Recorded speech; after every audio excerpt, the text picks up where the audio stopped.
So I think the main things that I wanted and hoped that people would take from today was that firstly, we can't keep saying the world around us is changing and then keep doing HR like we've been doing it since the 80s and 90s. It needs a fundamental shift in how we see ourselves, our role, how we do things, our relationship with our leaders and our employees.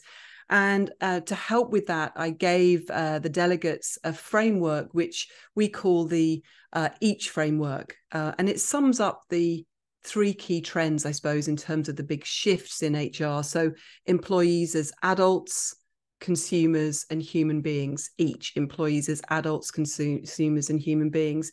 And just really briefly, that's about moving away from perhaps the traditional parenting that we've done, where, we have the caring parent, the critical parent, the HR as nursemaid or compliance officer, and instead moving to a position where we start from a position of trust where we treat people as grown-ups who are capable of using their own judgments and using and are capable of owning their own performance and careers.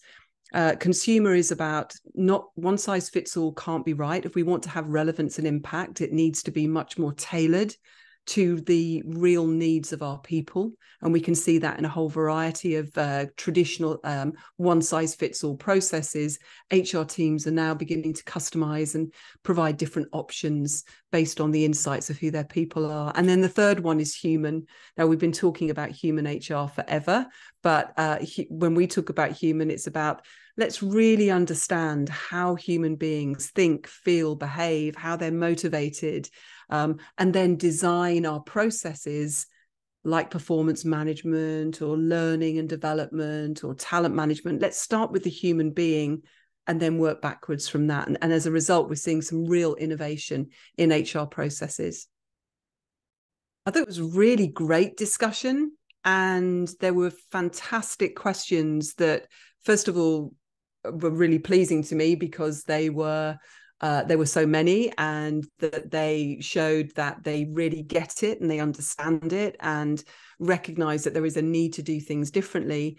But of course, there's always the concerns around the constraints that HR within FE and HE are under, and whether that be, pressures from trade unions to do things in a certain way, or the very traditional culture that you experience in some organizations in this sector, or the regulatory statutory frameworks in which you're operating. It's not always easy to see how you can make changes. But hopefully what we were able to kind of, talk through is that it's not about going from here to here, it's not about a complete 180. It is about making inroads. It is about taking baby steps. It is about trying something out, piloting it, experimenting it. And there's always scope to do something. So instead of, I think, kind of having a sense of, oh, it will never work here, what could you try out? What could you pilot?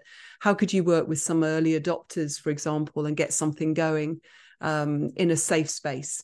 So that was, I think, the thing that struck me most, is that there are real constraints, of course, as there are in every sector, that are particular to FE and HE, but it's about where can you start.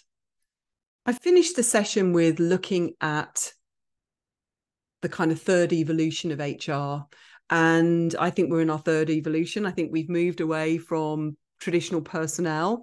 I think we are now beginning to see us moving away from this idea of strategic business partners, but in a very process-heavy doing leaders bidding. And instead, I think it's much more around how can we enable people to do their best work.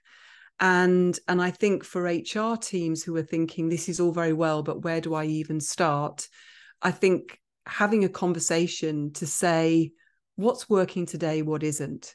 What are the things that we've seen as the established wisdom for so long that actually, if we think about our own personal experiences of engaging with these processes, where is there room for improvement? So I think, that kind of good, long, hard look at ourselves is always a great place to start. There is no shame in recognizing that things need to change dramatically. But then, as I say, I think the first step from that is where could we dip our toe into the water, and to be brave, just to be brave, to think about those managers, leaders, who, when we close our eyes, we can always think of one or two who are a bit more open, who are a bit more curious about how to do things differently, and just kick off some conversations with them about where could we start to experiment and try and do things differently.